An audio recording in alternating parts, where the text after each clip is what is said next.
नवरात्रि का दूसरा दिन।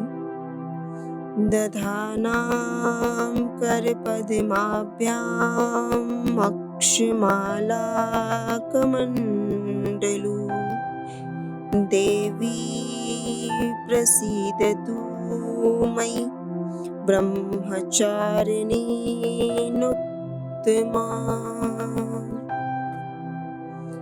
माँ का दूसरा स्वरूप है ब्रह्मचारिणी। ब्रह्मचारिणी अर्थात तप का आचरण करने वाली। ब्रह्म शब्द से अन्य अर्थ है वेद, तत्व और तप। ब्रह्मचारिणी देवी का स्वरूप ज्योतिर्मय है। दाहिने हाथ में माला एवं बाएं हाथ में कमंडलू है। वस्तुतः ब्रह्मचारिणी शैलपुत्री का ही अंश रूप है। नारद के उपदेश से इन्हीं देवी ब्रह्मचारिणी ने भगवान शंकर जी को पति के रूप में प्राप्त करने के लिए तपस्या की। इसी तपस्या के कारण इन्हें ब्रह्मचारिणी नाम से पुकारा गया। तप काल में 1000 वर्ष उन्होंने केवल फल मूल खाए।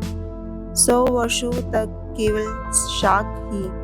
कुछ दिनों तक खुले आकाश के नीचे वर्षा और धूप के भयानक कष्ट सहे।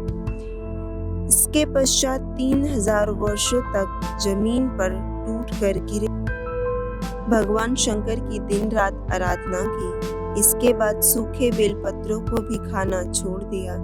कई हजार वर्षों तक निर्जल और निराहार तपस्या करती रही।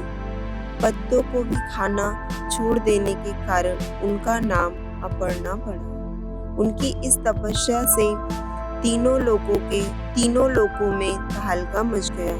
देवता, ऋषि, सिद्धिगण, मुनि सभी ब्रह्मचारिणी। पितामह ब्रह्मा जी ने आकाशवाणी की और उनसे देखकर कहा, हे देवी, किसी ने भी ऐसी कठोर तपस्या नहीं की।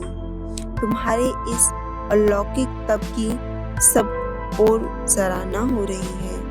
तुम्हारी मनोकामना पूर्ण हो। भगवान शिव तुम्हें पति रूप में प्राप्त होंगे। ब्रह्मचारिणी देवी की कई हजार वर्षों की इस कठिन तपस्या के कारण उनकी माता मैना अत्यंत दुखी हुई। ब्रह्मचारिणी देवी को देख मान के मुख से निकला उमैया। तभी से देवी ब्रह्मचारिणी का नाम उमा भी पड़ गया।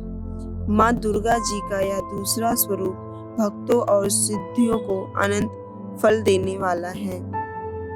दुर्गा पूजा के दूसरे दिन इन्हीं के स्वरूप की उपासना की जाती है। योगी साधक अपना और इस चक्र से निष्ठा, आत्मविश्वास और ऊर्जा जैसे गुण पैदा होते हैं।